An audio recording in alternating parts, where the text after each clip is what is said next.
तिमोथेला पहिले पत्र याचा 6वा अध्याय आणि याचं वचन मी 9 पासून वाचत आहे। परंतु जे धनवान हो पाहतात ते परीक्षेत, पाशात व माणसांना नाशात व विध्वंसात बुडविणाऱ्या अशा मूर्खपणाच्या व बाधक वासनात सापडतात। कारण द्रव्याचा लोभ सर्व प्रकारच्या वाईटाचे एक मूळ आहे। त्याच्या पाठीस लागून कित्येक विश्वासापासून बहकले आहेत आणि त्यांनी स्वतःस पुष्कळशा खेदांनी भोसकून घेतले आहे।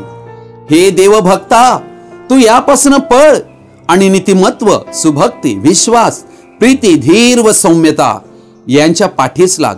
विश्वासासंबंधीचे जे सुयुद्ध ते कर, युगानयुगीच्या जीवनाला बळकट धर, त्यासाठीच तुला पाचारण झाले आहे। आज आम्ही पाहत आहोत की जगभरामध्ये अनेक लोक पैशावर, संपत्तीवर, सोन्यावर, चांदीवर, विविध गोष्टीवर आपला भरोसा ठेवतात। इयोबाचं पुस्तक 31 अध्याय 24 आणि 25 वचन याविषयी काय म्हणते आम्ही पाहूया। जर मी सुवर्णावर भरोसा ठेविला असता, तुझवर माझी भिस्त आहे असे सुवर्णास म्हटले असते। जर माझे धन बहुत आहे, माझ्या हातांनी फार कमाई केली आहे याचा मी आनंद केला असता। 28वं वचन म्हणते, तर हाही न्यायाधीशापुढे नेण्याजोगा गुन्हा झाला असता। अशाने उद्वलोकाच्या देवाशी मी दगा केला असे झाले असते। अशा प्रकारे आम्ही धनावर भरोसा करणे हे देवापुढे गुन्हा आहे। म्हणून आमचा भरोसा या जगातील चंचल धनावर नसावा, जे पाहता पाहता नाहीसे होते त्याकडे आम्ही लावू नये।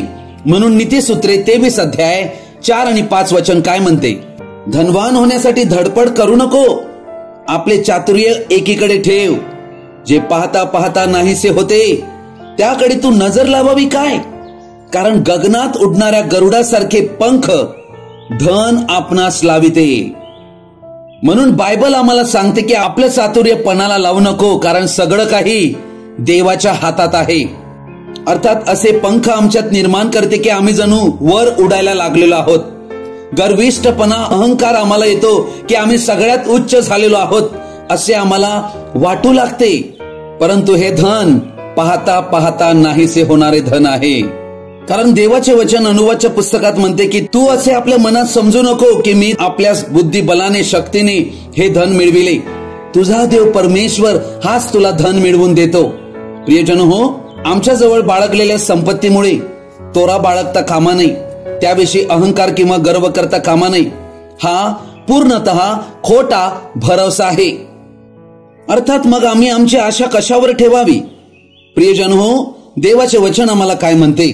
तिमोथेला पहिले पत्र याचा 6वा अध्याय 17वं वचन म्हणते, प्रस्तुत युगांतल्या धनवानांस निक्षून सांग की तुम्ही अभिमानी होऊ नये, चंचल धनावर आशा ठेवू नये, तर जो जिवंत देव आपणास उपभोगासाठी सर्व काही विपुल देतो त्याच्यावर आशा ठेवावी।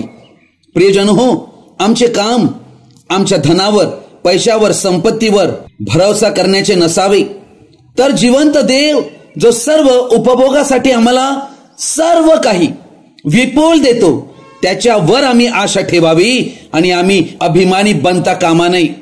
ही गोष्ट निक्षून सांगितलेली आहे।